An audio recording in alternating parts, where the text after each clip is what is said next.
यदि आप BA second semester के स्टूडेंट हैं और सब्जेक्ट कंप्यूटर साइंस का पेपर डाटाबेस मैनेजमेंट सिस्टम है, तो ये वीडियो आपके लिए बहुत ज़्यादा इंपॉर्टेंट होने वाली है। यहाँ मैं आपको करवाने वाला हूँ 50 इंपॉर्टेंट MCQ, जो कि मैंने बहुत ही अच्छे से निकाले हैं। आपको कंप्यूटर साइंस की वीडियो पूरे यूट्यूब पर नहीं मिल रही होंगी, तो यहाँ से आप ये 50 इंपॉर्टेंट क्वेश्चन कर सकते हैं। यदि आप और वीडियो की डिमांड करेंगे तो वो भी मैं लेके आऊँगा। ये रिपीटेड क्वेश्चन है, बार बार पेपर में आए हुए हैं और यहीं से पेपर आने के 100% चांस है। यही क्वेश्चन देखने को मिलेंगे क्योंकि बहुत ज़्यादा रिपीटेड और नए क्वेश्चन नहीं लेते हैं इन सब्जेक्ट में। तो वीडियो को एंड तक जरूर देखना, आपके सारे MCQ यहाँ कवर होंगे। आप यदि डिमांड करेंगे तो मैं इसका पार्ट 2 भी ले आऊँगा। 50-100 क्वेश्चन आपको करवा दूंगा तो आपको पूरा कंप्लीट सिलेबस हो जाएगा। चलिए बिना देरी किए शुरू करते हैं आज की वीडियो को। ये वीडियो ऑल यूनिवर्सिटीज़ के स्टूडेंट के लिए है। यदि आपका पेपर कंप्यूटर साइंस है तो आप किसी भी यूनिवर्सिटीज़ में हों। चलिए शुरू करते हैं सबसे इम्पोर्टेंट आज के क्वेश्चंस। पहला क्वेश्चन है हमारा, फाइलों को द्वितीयक या विशिष्ट उपकरणों में कॉपी करना क्या कहलाता है? तो इसका हमारा सही आंसर हो जाएगा बैकअप कहलाता है। बैकअप का मतलब होता है डाटा को सुरक्षित रखने के लिए दूसरी जगह कॉपी कर लेना। क्वेश्चन नंबर दूसरा है हमारा, कौन सा सर्वर इंडेक्स को जोड़ सकता है जब केवल कई इंडेक्स मिलकर क्वेरी को कवर कर सकते हैं? तो इसका हमारा सही आंसर हो जाएगा SQL। SQL सर्वर को जोड़ सकता है जब कई इंडेक्स मिलकर क्वेरी को कवर कर रहे हों। क्वेश्चन नंबर तीसरा है हमारा, रिजल्ट सेट को सॉर्ट करने के लिए कौन सा SQL कीवर्ड उपयोग किया जाता है? तो इसका हमारा सही आंसर है ऑर्डर बाय। SQL में सॉर्टिंग के लिए ऑर्डर बाय क्लॉज यूज होता है। क्वेश्चन नंबर चौथा दिया हुआ है हमारा, खाली स्थान रोल बैक के लिए सिस्टम को सभी चल रहे ट्रांजैक्शन की स्थिति के बारे में अतिरिक्त जानकारी बनाए रखने की आवश्यकता होती है। तो इसका सही आंसर जो है हमारा वह है आंशिक। आंशिक रोल बैक के लिए सिस्टम को सभी चल रहे ट्रांजैक्शन की स्थिति के बारे में अतिरिक्त जानकारी बनाए रखने की आवश्यकता होती है। तो किसमें? आंशिक रोल बैक में। क्वेश्चन नंबर 5वां है हमारा, सिस्टम में डेडलॉक तब और केवल तब मौजूद होता है जब वेट फॉर ग्राफ में क्या होता है? तो इसका हमारा सही आंसर हो जाएगा चक्र या साइकिल। सिस्टम में डेडलॉक तब और केवल तब मौजूद होता है जब वेट फॉर ग्राफ में चक्र होता है, अर्थात साइकिल चल रहा होता है। क्वेश्चन नंबर 6, यदि टब प्लस वेयर प्रेडिक्टेड को संतुष्ट कर रहे हैं तो उन समूह में किसके द्वारा रखा जाता है? तो इसका सही आंसर हो जाएगा इसका सही आंसर ग्रुप बाय क्लॉज द्वारा। ग्रुप बाय क्लॉज टपल्स को ग्रुप में बांटता है। क्वेश्चन नंबर 7 है हमारा, डुप्लीकेट रिटेंशन को निर्दिष्ट करने के लिए हमें डिस्टेंट के स्थान पर किस कीवर्ड का उपयोग कर सकते हैं? तो इसका सही आंसर हो जाएगा होल कीवर्ड का। क्वेश्चन नंबर 8 है हमारा, निम्नलिखित में से कौन क्वेरी को स्टोर करने के लिए एक वर्चुअल रिलेशन बनाता है?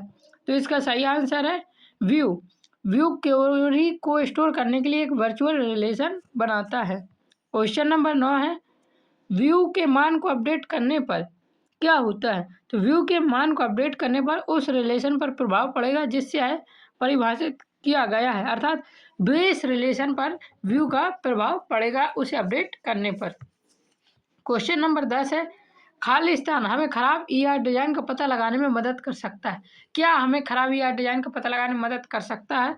तो इसका हमारा सही आंसर हो जाएगा फंक्शनल डिपेंडेंसीज हमें खराब डिजाइन का पता लगाने में मदद कर सकता है। क्वेश्चन नंबर 11 दिया हुआ है, बड़ा डेटाबेस में एट्रीब्यूट्स को दर्शाने का सबसे अच्छा तरीका क्या है? तो इसका सही आंसर हो जाएगा डॉट रिप्रेजेंटेशन। क्वेश्चन नंबर 12 है, कई अपडेट्स में अपडेट के क्रम की समस्या को किसके उपयोग से टाला जाता है? तो इसका सही आंसर है सेट क्लॉज मल्टीपल अपडेट्स को मैनेज कर लेता है। क्वेश्चन नंबर 13 दिया हुआ है, एग्रेगेट फंक्शन वे फंक्शन है जो कि खाली स्थान को इनपुट के रूप में लेते हैं और एक सिग्नल वैल्यू लौटाते हैं। तो खाली स्थान पर क्या आएगा? तो इसका सही आंसर हो जाएगा मानों का संग्रह और एकल मान दोनों को इनपुट के रूप में लेते हैं और सिंगल वैल्यू लौटाते हैं। क्वेश्चन नंबर 14 है, ER डायग्राम में एंटिटी सेट को किससे दर्शाया जाता है? तो ER डायग्राम में एंटिटी सेट रेक्टेंगल अर्थात आयत से दर्शाया जाता है। क्वेश्चन नंबर 15 है, उपयोगकर्ता के दृष्टिकोण से डाटाबेस डिजाइन करने के लिए मानदंड की पहचान करें। तो इसका सही आंसर है हमारा कोई रिडंडेंसी नहीं, redundancy, no impactable attributes, uniform in naming and definition of the data items. उपरोक्त सभी इसके सही आंसर हैं। क्वेश्चन नंबर 16 है, कौन सा कमांड क्रिएट टेबल में कॉलम्स और इंटीग्रेटिव कंस्ट्रेंट को परिभाषित करता है। तो इसका सही आंसर हो जाएगा हमारा